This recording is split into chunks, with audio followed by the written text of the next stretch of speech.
জানাতে চান সিলেটবাসীর জন্য। হামজা চৌধুরী কিন্তু এই মুহূর্তে বের হয়ে আসছেন। হামজা তিনি গাড়ির উপরে উঠে সানরুফ দিয়ে বের হয়ে এসেছেন সিলেট। তাকে তিনি কিন্তু হাত নাড়িয়েছেন এবং সবাইকে ধন্যবাদ জানিয়েছেন, কৃতজ্ঞতা জানাচ্ছেন।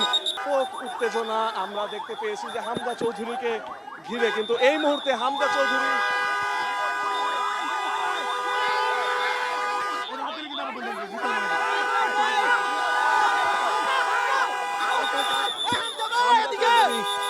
উপস্থিত করতে পেরেছি এবং তার যে গাড়ি রয়েছে সেই গাড়ির মধ্য দিয়েই কিন্তু এই গাড়ি করেই ছেড়ে যাবেন হামজাকে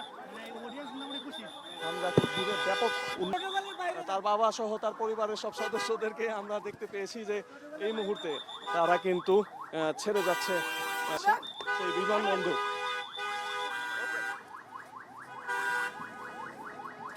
আমরা দেখতে পাচ্ছি যে এই মুহূর্তে ছেড়ে যাচ্ছে হামজার যে গাড়ি ছিল সেটি, সেই গাড়িটি ছেড়ে যাচ্ছে এবং